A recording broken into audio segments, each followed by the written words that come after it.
கண்டிப்பா நிறைய பேருக்கு தெரிஞ்சிருக்காதுன்னு நினைக்கிறேன், கேளுங்க. 94 வயசுல ஒரு பெரியவர், அவர் தங்கி இருந்த வீட்டை காலி பண்ண சொல்லி அவர் ஹவுஸ் ஓனர் சொல்லிட்டாரு.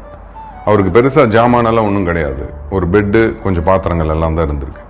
அதை தூக்கி வெளியே வச்சு இன்னைக்கு நீங்க காலி பண்ணியே ஆகணும் அப்படின்னு ஹவுஸ் ஓனர் ஸ்ட்ரிக்டா சொல்லிட்டாரு. பெரியவர் ரொம்ப கெஞ்சி கேட்டாரு ஹவுஸ் ஓனர் கிட்ட, கொஞ்சம் டைம் கொடுங்க அப்படின்னு சொல்லி. அங்க நடக்கிற சம்பவத்தை பார்த்து அங்க பக்கத்துல இருக்கிறவங்களுக்கு எல்லாத்துக்குமே பெரியவர் மேல ஒரு பரிதாபம்.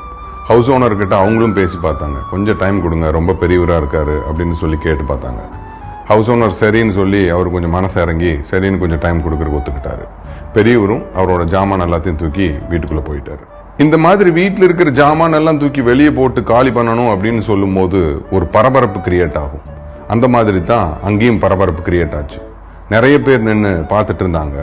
அந்த கூட்டத்துல ஒரு பத்திரிகை ரிப்போர்ட்டரும் இருந்தாரு. நடந்த எல்லாத்தையும் அவர் பார்த்துட்டு இருந்தாரு. இந்த சம்பவத்தை பேப்பர்ல பப்ளிஷ் பண்ணணும்னு முடிவு பண்ணிட்டாரு. இந்த பதிவுக்கு டைட்டில் கூட ரெடி பண்ணிட்டாரு, வாடகை வீட்டில் இருந்து முதியவரை வெளியேற்றிய கொடூர உரிமையாளர் அப்படின்னு சொல்லி. அந்த பெரியவரை கொஞ்சம் போட்டோஸ் எல்லாம் எடுத்துட்டு, அவர் தங்கி இருந்த வீட்டையும் கொஞ்சம் போட்டோஸ் எடுத்துட்டு அவருடைய பிரஸ் ஓனர் கிட்ட போய் நடந்த சம்பவத்தை எல்லாம் சொல்லி அந்த போட்டோஸையும் காமிச்சாரு.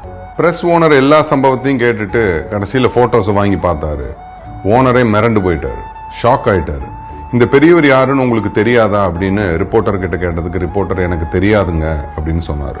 அடுத்த நாள் பேப்பர்ல மொதல் பக்கத்துல வெளிவந்தது, திரு குல்சாரிலால் நந்தா முன்னாள் இந்திய பிரதமரின் அவல நிலை, வீட்டு வாடகை கொடுக்க முடியாததால் வீட்டில் இருந்து வெளியேற்றப்பட்டார் அப்படிங்கிறது தான் செய்தி. செய்தி வெளியே வந்த உடனே அப்ப இருந்த பிரைம் மினிஸ்டர் ஆபீஸ்ல இருந்து ஹையர் அபிஷியல்ஸ் எல்லாம் படையெடுத்து வர ஆரம்பிச்சிட்டாங்க. பெரிய பெரிய ஹையர் அபிஷியல்ஸோட காரை பார்த்து ஹவுஸ் ஓனரும் மிரண்டு போயிட்டாரு.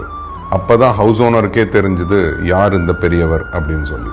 அவர்கிட்ட போய் ஹவுஸ் ஓனர் மன்னிப்பும் கேட்டார். ஹையர் அபிஷியல்ஸ் எல்லாம் மிஸ்டர் குல்சாரிலால் நந்தாவை பார்த்து கவர்மெண்ட் அகாமடேஷன் எடுத்துக்கோங்க அப்படின்னு நிறைய ரெக்வஸ்ட் பண்ணி கேட்டாங்க. இந்த வயசுக்கு மேல எனக்கு அந்த வசதி எல்லாம் தேவையில்லை அப்படின்னு சொல்லி பொலைட்டா மறுத்துறாரு. அவர் இருந்த வரைக்கும் சாதாரண மனிதரோட எளிமையான வாழ்வை தான் வாழவும் செஞ்சாரு. இப்போ மிஸ்டர் குல்சாரிலால் நந்தாவை பத்தி ஒரு சின்ன குறிப்பு. 2 தடவை இந்தியாவுக்கு பிரைம் மினிஸ்டரா இருந்திருக்காரு, ஹோம் மினிஸ்டராகவும் இருந்திருக்காங்க.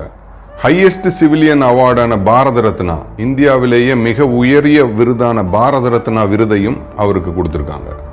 99 வயசு வரைக்கும் நேர்மையாவும் எளிமையான வாழ்வையும் வாழ்ந்து இறந்துட்டார். இந்த பதிவிலிருந்து நமக்கு கிடைக்கக்கூடிய மாரல், நேர்மையான லீடர்ஷிப், எளிமையான வாழ்வு. இது ரெண்டுக்கும் எடுத்துக்காட்டா மிஸ்டர் குல்சாரிலால் நந்தாவுடைய வாழ்க்கையை சொல்லலாம். சைக்கிள் ஓட்டுவதை எப்படி வார்த்தையாக்க முடியாதோ, நீச்சல் அடிப்பதை எப்படி எழுதி கற்றுக்கொள்ள முடியாதோ, அதுபோலத்தான் நேர்மை, எளிமை அப்படிங்கிறதெல்லாம் வாழ்ந்துதான் காட்ட முடியும். அதை படித்து புரிந்து கொள்வது என்பது இயலாது. இந்த மாதிரி பல நல்ல தலைவர்கள் நல்ல சிந்தனையோட எண்ணங்களோட வளர்ந்து சிறந்ததும் நம்ம நாட்டில் தான். இந்த பதிவையும் நம்ம முண்டாசு கவியோட சிறப்பான வார்த்தையை வச்சே முடிக்கணும்னு நினைக்கிறேன். சிந்தையில் 1000 எண்ணம் வளர்ந்து சிறந்ததும் இந்நாடே. My name is Niyas Basheer.